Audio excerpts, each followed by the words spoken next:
Shirley Anne. And I would like to welcome everyone. Hello and welcome. My name is Shireen DuPreez and my co-host for today is Shirley Anne Fortina. Hi everyone. So the webinar today is called My Pitch, which is an important part of personal branding for professionals, executives and directors. Firstly, I'd like to introduce myself. I'm an executive search consultant, recruiter and career coach based in Perth, Western Australia. I started my career in this field over 10 years ago when I was working in the San Francisco Bay Area. And since then I've worked in the UK and Australia, and it's a profession I really love. I'll hand over briefly to Shirley Anne, who will introduce herself too. Thanks, Shireen. From my perspective, I run a consultancy called the Pod Consultancy. Pod is People, Opportunities and Development. And for the past 25 years, I've been working across industry in South Africa, the UK, and then Australia. And like Shireen, I reside in the beautiful Perth, Western Australia. Absolutely love living and working here. Most of my work is in the speaking, facilitation, training and development space, and I do a lot of work in personal branding, career management, and how that fits into the bigger picture. So from a model perspective, I look at vision, value, purpose, underpinned by communication and how you operate as an individual, and then how those individuals operate within a business, and brand being a very important part of everything that we do. Thanks, Shireen. Great, thank you for that introduction, Shirley Anne. Now, let's start at looking at why professionals, executives and directors need to know about pitching and personal branding. And a term that marketers use, which is especially true for personal branding, is brand or be branded. Now, I remember watching a presentation a few years ago by a public relations manager, and she was a public relations manager for a bit of a controversial organisation, and someone asked her the question, why don't you just fly under the radar? And she explained that flying under the radar isn't a viable option, whether you work for a contentious organisation or whether you're an individual. And that really stuck with me. So your pitch is an opportunity for you to brand yourself in a way that you want to be seen, rather than leaving it to the internet or to hearsay of other people making things up about what your brand is. And your brand is particularly relevant in different ways throughout your career. So the most common places that you'll be pitching yourself is online profiles, in the resume section of, in the summary section of your resume, networking, that may be internally or externally with stakeholders, personal interactions, professional situations, and in particular job searching. Thanks, Shireen. From a branding perspective, as you highlighted, if you think about you brand or be branded, it is so true. And gone are the days where it was what you could do. It's not so much who you know and what you know nowadays. It's what's known about you. So we've gone from what you know to who you know, to who knows you and what are you known for. And we really need to be aware of what people are saying about us. And one of the ways to do that is to Google your name and find out what comes up. Another way is to ask people around you what they think you stand for and what their perception of you is. So one of the key things to consider is 3 words that you would use to describe your brand, your profile, your reputation. And in most cases, when I ask groups of individuals within workshops to come up with 3 words that they would use to describe themselves, they find it a real challenge.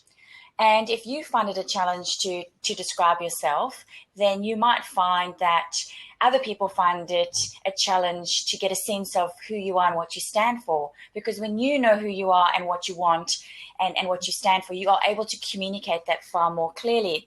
So if I said to Shireen, 3 words that you would think represent your brand and how people see you, what would your 3 words be? Yeah, it's very hard to actually only get three because we tend to think in concepts. For me, it's my reputation is very important, and I get regular feedback that I'm very good at what I do, so I have deep knowledge in what I do. I'm very professional and ethical. And I also get feedback that I'm very kind and empathetic and understanding, and that's how I like to interact with people. So I guess those are the three groups of words. I hope that's okay. That's great. That's great. I mean, for me, I look at the words that I associate with myself at this point in time, and that is energy, professional, and follow through and follow up, or follow up, follow through, as one frame of reference. So when I think of you as an individual in your business environment, in your personal environment, you need to be asking yourself three questions. And those three questions are: where am I at now with my brand, my profile, my reputation? And where do I want it to be? And if I want it to be where it's at now, then that's okay. How do I maintain it? But in order for us to get a sense of where our brand is at now, we need to take some time to reflect, to think about it, to ask people around us, to do some Google searches, consider what might be out there that's been said about ourselves.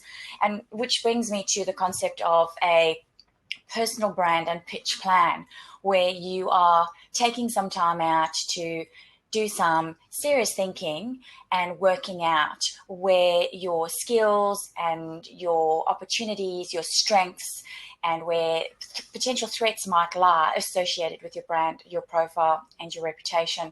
I mean, what are your thoughts, Shireen, on having a pitch brand and or a personal brand and pitch plan? Look, absolutely. I think even if you're sitting in an organisation and you're in a very stable position, you're still going to be meeting new co-workers. You're still going to be dealing with stakeholders. We're effectively pitching ourselves every day. So having a plan is fantastic, and having a plan for those different areas is really smart. And it doesn't have to be more complicated than on the back of a napkin, but at least thinking it through and having some keywords and some key points. One of the key things with branding and personal brand is your communication. And a lot of people make many assumptions around communication. We all think we are very good at communicating. And if you think of communication as a key enabler to building or breaking brand, you then stop and you take a step back. Now, there is the ray of white light that moves through the prism, which you can see in the diagram in front of you. And this is, in essence, the communication process. You have the sender transmitting a message to the receiver. Now, there are many things that can cause the communication to be distorted.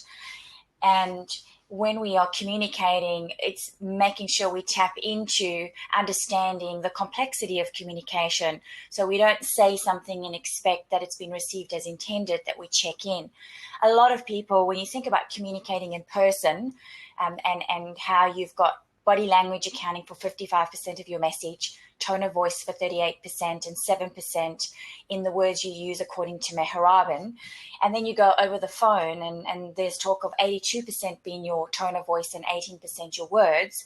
And then, of course, email. And how many people have built up a really good brand, and then they send out one email with some unfortunate language or phrasing, and they damage brand.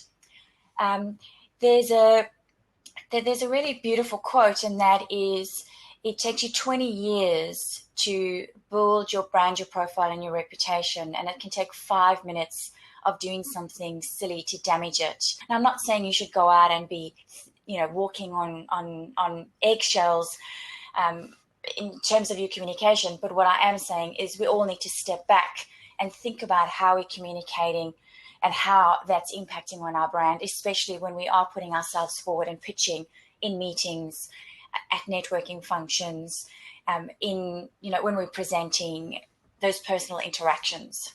Yeah, look, I think you make a really important point there. And I would also say that continuing to pitch yourself, whether it be online or in person, means you can actually sway people's previous conceptions about you.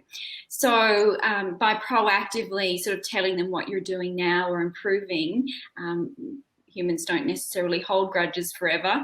And so you can use that opportunity to repitch yourself, reshape, reform people's views of you. I would agree. And when I think of pitching in different to different audiences, different environments, you're going to draw on different strengths, different aspects, which takes me on to the next slide that I'd like to highlight, which is the brand you concept, which is nothing new on the whole.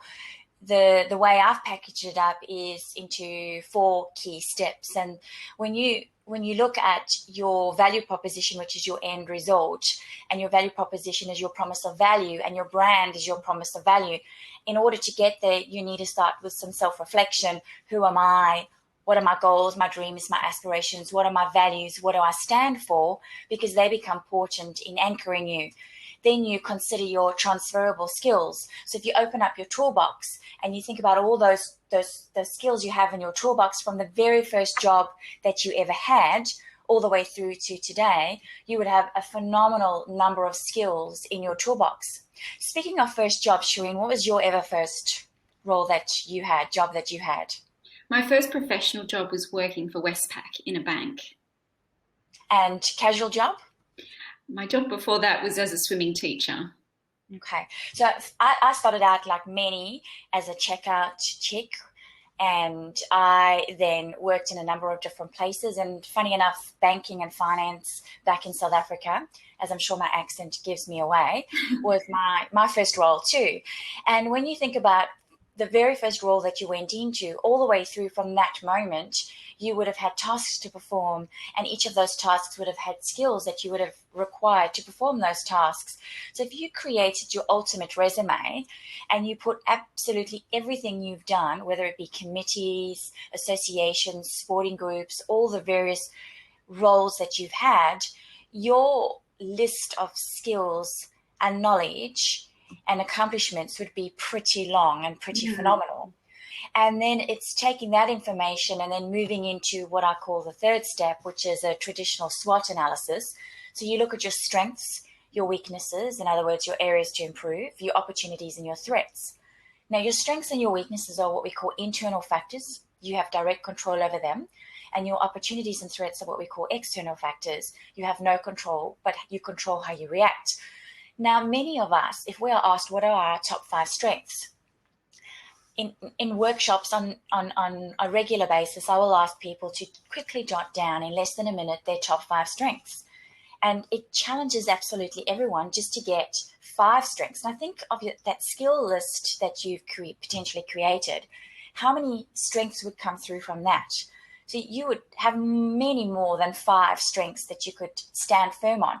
Now, it's the importance of understanding those strengths and being able to give examples to those strengths helps with your confidence, helps with your clarity around who you are and what you can do. So then when you are going out and talking to people, you're far more grounded and centered because you stand firm in all those areas that you are strong in, that you do well, where you have expert knowledge or understanding of processes, etc.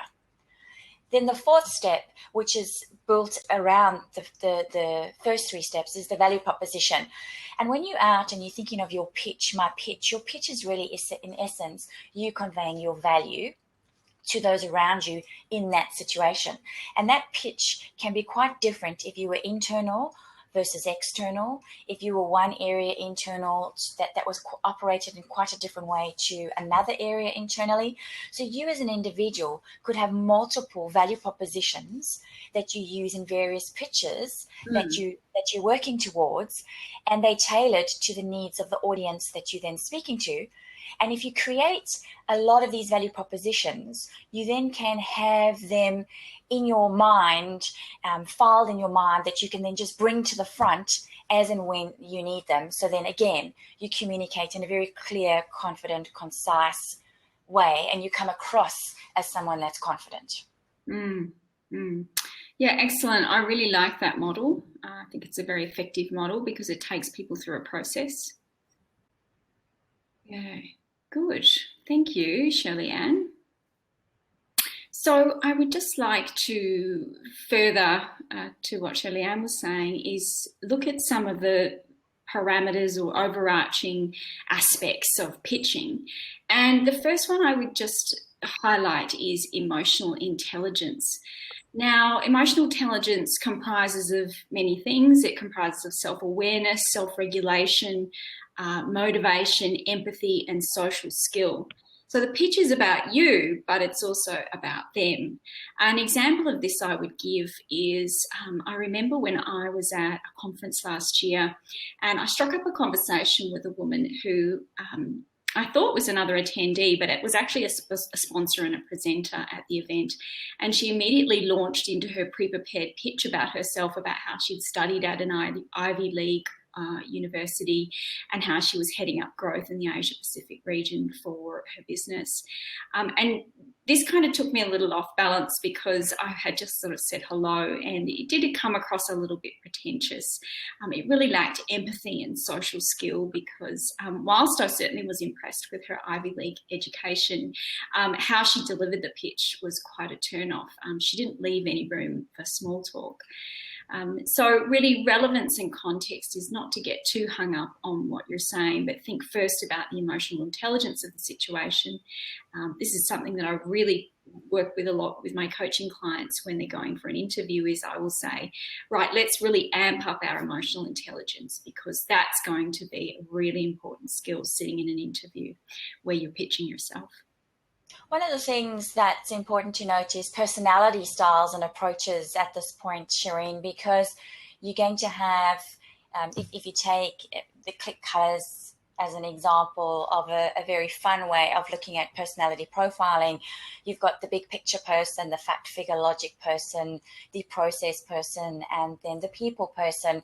And if you use those as four extremes, as you go into a scenario, the type of personality that you're most like is the way you're going to enter that environment.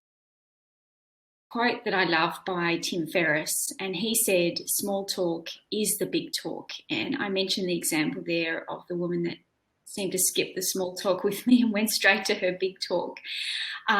So it's really just something to think about, tying in with that emotional intelligence is, let's get this through some small talk first before you want to launch into really your key strengths and your pitch. Is there anything you want to add on that, Shirley Anne? A lot of people ask me, how do you start the small talk? What are some of the things that you might talk about? And one of the tips that I give to anyone that's going out to networking or an environment where they're going to potentially be meeting new people is to jump online and see what the business news headlines are or what's happening in the sporting environment, and just get a general sense of what's happening today, because you can always arrive and talk about something that's topical that you've read and have a view on it. And the other thing is, people like to connect with people, so there's no reason why you can't talk about something that's happened to you this morning or the day. I'm not talking deep dark aspects of what's happened, but light-hearted. You wouldn't believe what happened to me when I was driving through in the traffic today, or have you ever been to one of these events before? This is my first time or my fifth time. There's lots of ways that you can initiate small talk. I think if you are of the mindset that small talk is a waste of time, you need to have a paradigm shift, because it's not. It's an important part of that emotional intelligence that you highlighted in connecting with people at that starting point. Yeah, so one of my goals is always to find common ground with people, because that's how you build trust. But to find common ground, you need to kind of tread around the edges first. And I often will use simple things like the weather, or getting to the event, or, as you say, have you been to this event, or mentioning that I might know one of the speakers, or something like that is very sort of middle ground, very simple, but can help just kick the language off. And one of the other things that you highlighted in that individual that you had met, who basically gave you her full value proposition in one fell swoop, and that is, when you're meeting people, if you've got your value proposition prepared, you've worked on it, you don't have to know it by rote, but by having mapped out and written down, some of the things that that you do and your area of expertise and what value you bring and the things you love and what you're passionate about, you can bring elements of that from the mind filing system when you're in a conversation. And there's a beautiful saying that you need to listen twice as much as you speak. And I think when you're going into an environment, if you switch on that listening and be present and in the moment, you will pick up on so much in and around you that'll help you and guide you through the conversation. It's not just I'm there to deliver my pitch, but I'm there to take in the scene, listen, understand, and deliver what's relevant at the right time.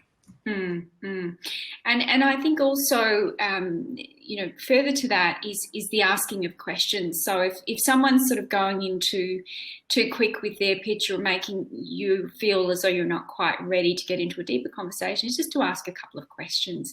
That can help you sort of settle down, can help them settle down too. So I think also asking questions is a great way just to build that rapport. Definitely. And making sure that you don't ask question after question after question so you sound like an interrogator. So making sure you say, you ask a question and allow the person to give you an answer, and then for you to really hear what they're saying and not be trying to think of your next question before they've even finished giving you an answer to the first question. Yeah, and give them a little bit of you too. Definitely. Good.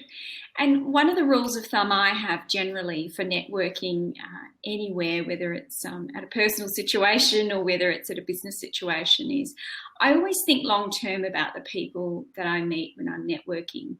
And this really helps guide my perspective because, and I think this is probably something I relearned when I came back to Perth from being overseas, is the pace can be a little bit slower here around building relationships. So I tend to think that it's okay that you don't get a really deep conversation with someone straight away. It's enough that you met them because you'll probably meet them again before in the future, or you'll meet them online when you connect on LinkedIn, and then they'll build up a sort of a form, idea of who you are over time.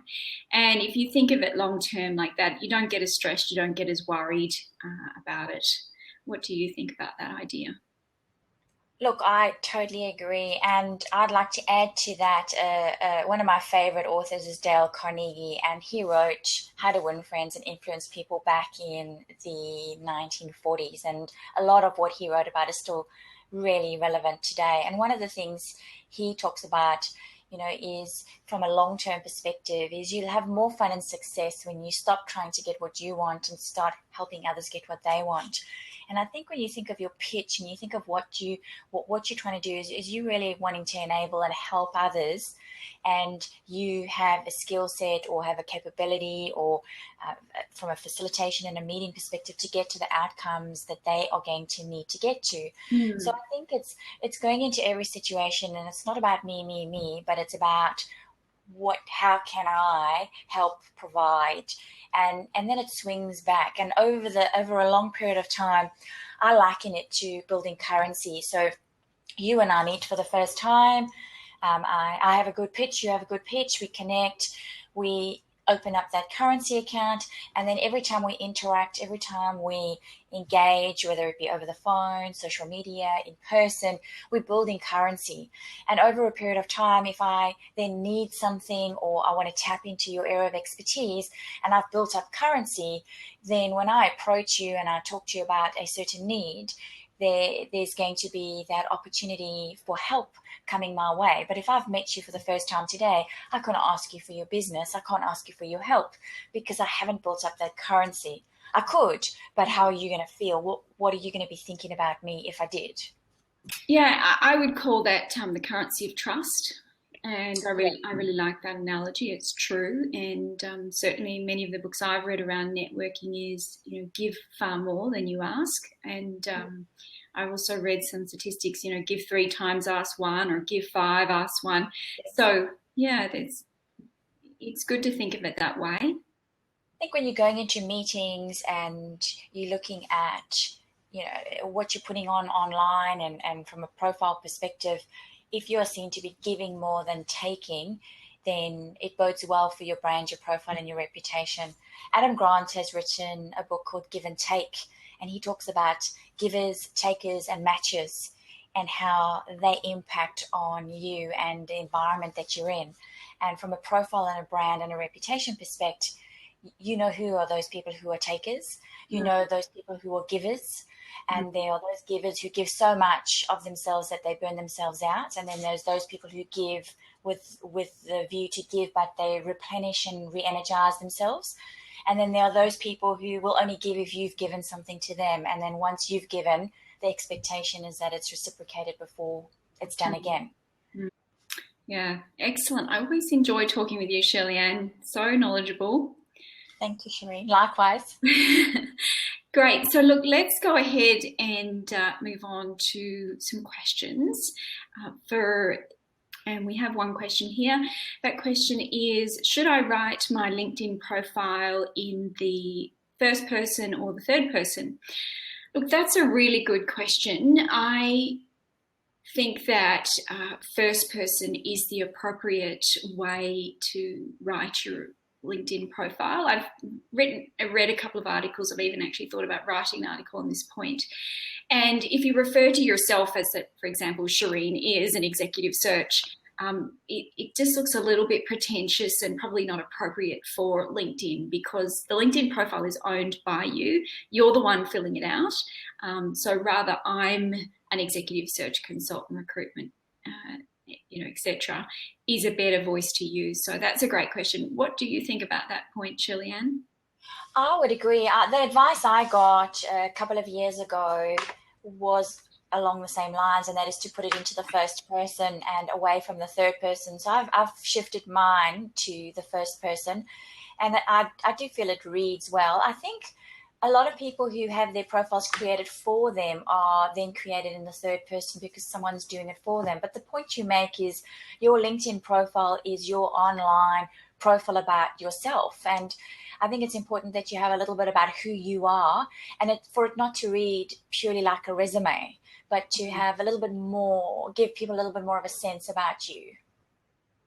Yeah, look, LinkedIn profiles are a perfect opportunity to brand yourself and to provide a pitch. And it's not just about your chronological life history. It's actually about where you're heading to. So it's a perfect place to pitch. And to do so in the first person is going to build rapport better. I would agree. And think about your photo, and think about your grammar and how you've presented it, because if you've taken a sloppy approach to creating your LinkedIn profile, someone looks at that, and the power of LinkedIn is phenomenal.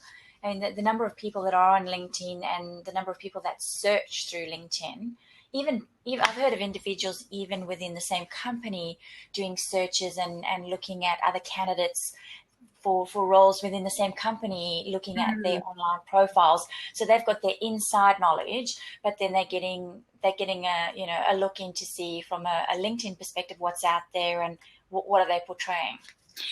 And I've got another question, which is, how long should you rehearse your pitch? That's a great question, because we don't all have a lot of time. How would you answer that one, Shirley Anne? Well, I think the process of writing it out and thinking very clearly what kind of messages you're wanting to get across, what value you're bringing, is important. Would you want to learn it by heart so that I meet you and I say in one fell swoop, this is who I am, this is what I do, and this is how I can help you? No, but I think if you practice it and hear yourself saying it on a few occasions and changing it, that would be the way to go. So how long is a piece of string, Shireen? It's a difficult one. I think if you're not confident, I would write it out, I would practice it, I would bounce it off a few friends, different types of scenarios, role play it, and then see how it's sounding, and then park it. And then when you're in the scenario where you need to use it, you use it. Different if you're pitching formally for something, because for every minute of speaking, there's a traditional saying of 30 minutes of preparation. So if you're going to be pitching something in particular, then you really need to be well rehearsed. And we've had another question now. Can you please talk a bit more about the model with the SWOT and talk about the last part in regards to conveying value? Look, that's a really good question. Thank you from that attendee. Conveying value, that's probably the hard part, right? It's always the hard part. One of the tips that I like to give people is, for example, let's say you are a business development manager and you introduce yourself as Fred Bloggins from ABC Pty Limited, and I'm a business development manager. So what's the value in you being a business development manager? So then if you think back to what are your strengths, what are some of the skills and some of the knowledge that you have, what's important to you, what are you passionate about, thinking of the model, you can draw from those, and then you can start talking about what value do you bring as that business development manager. So now when you start talking about, well, I can help my clients, I can help position pitches, I can do strategic planning around the targets, the opportunities, what you're talking to there is what you do, not the value in what you do. So if you ask yourself the question, so what? And then you say, you go down another layer, and then you say, well, by helping and creating client profiles and doing all of this work, I'm getting a better understanding of my clients. And then you ask yourself, so what to that question? Well, by better understanding my clients as a business development manager, I match what we can offer to their needs. And then I ask the question, so what again? Well, if their needs are met, they can be successful in what they're doing. So you kind of ask the question, so what? And you drill it down around 4 to 5 times. Then you actually get to your true underlying value. So then when you're communicating to someone with your pitch, you actually start with who you are and that underlying value. And then how do you get that value? By all those areas that you've spoken to beforehand. And it's a really simple 5 times so what to drill down to the true underlying value. I hope that answers the question. Yeah, look, I think that's really good. And the answer can be multi-layer as well, because what you do, for example, with me, executive search, recruitment and career coaching, is I help companies find talent and I help people make a strategic career move. And then the so what of that is, as you say, that makes them be more successful. It saves them time. It makes it less stressful. So there's often a lot of emotional stuff, a lot of emotional benefit that comes from the sort of physical work, so the true value isn't always easy to convey straight up front. It can be a bit multi-layer. Definitely, and you gave those 2 examples there of the 2 different roles. Your role in helping the business, and then your role in helping the individual. So your value proposition, going down the business, the true value you bring to the business is going to be different to the value that you bring to the individual. And I'll give you a quick example. I was working with a group where we were doing a team building, team activity, and setting some team guidelines and how we want to work together, our way, your way, or your way, my way, our way. And we looked at the value proposition, and we had two guys who were doing the same role. And what we did is we played out their value proposition on the board. And they were using language, I just do this and I just do that. And as soon as you use that kind of language, you start negating the value. And what we did is we drilled down by asking so this is your title, so what value do you bring? They told me about what they do. Another layer, what they do. And eventually we got down to their value. And then when I played back their value to them, so this is who I am and this is the value I bring and this is how I bring that value, they were both blown away. They walked out there with their chests puffed out, thinking, oh, we bring so much value. And that's what the value proposition is about. It's you standing firm. So you do have that standing taller, feeling more confident, and the ability to clearly communicate the value that you bring. Yeah, good. We have one more question. Thank you to the attendees. The question is, should you pitch in a personal situation? Look, that's a really good question. I would hark back to the think long term. So the relationship is first, but it doesn't hurt for you to pepper in a little bit about your professional interests, because it can be enough that someone meets you and likes you and happens to know for example, that I'm a career coach, then someone next week that they know and trust asks, do they know anyone who's a career coach? And it just so happens that even though we met in a personal situation, that can often be how I get referrals as well. So, and I've heard of that happening for people with job opportunities, with all sorts of opportunities. So I think, yes, it is appropriate, remembering relevance and context, Definitely. To pitch in a social situation in an appropriate manner. I think the key there, Shireen, that you've highlighted is the relevance and the context. Okay. Great. So thank you, everyone, for those questions. I appreciate it. We're going to wrap up now. We're putting together some templates. If you're a subscriber to my newsletter, in my next newsletter, you'll get a link to some templates to help you with your pitches. We're both going to encourage you to take action on this. Think about it, percolate on it. In my newsletter, I'll also have some more links to some relevant articles. And then, as Shirley Anne said, create and practice those pitches. Get your pitch plan. Think of the different contexts that you're going to be pitching them in. And that way you're going to be your personal brand is going to be far better served. Is there anything else you'd like to add there, Shirley Anne? No, I think you've done a fabulous job of summarising it, Shireen.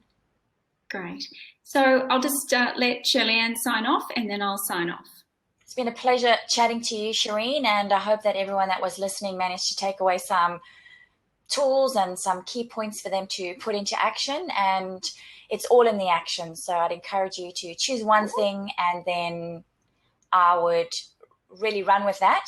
Choose the one thing, and then once that's underway, choose something else. So don't try to take on too much too quickly. And that's Shirley Anne's website there. You can do a Google search on her. She's on Twitter and LinkedIn. And for those of you who are not on our newsletter or connected to us online, please do connect with us. So go and visit Shirley Anne's website there. Please do mention the webinar if you do connect via LinkedIn, so that it gives the context behind it. Yes, thank you for that. And just also a quick promotion of my Career Coach app, which is now available on the Apple App Store. You can download it. So if you go to the Apple App Store and search on Career Coach app, it'll come up. I have more information on personal branding in the app, and I'll be adding additional information this year. That is content that I've produced, but also content from people that I've curated that I think is good quality content that I recommend to my coaching clients. So thanks everyone for attending today. We really appreciate it. Thanks for the chats, the thank yous in the chats there. Have a great day, and make it a good one. Thanks. Goodbye. Bye.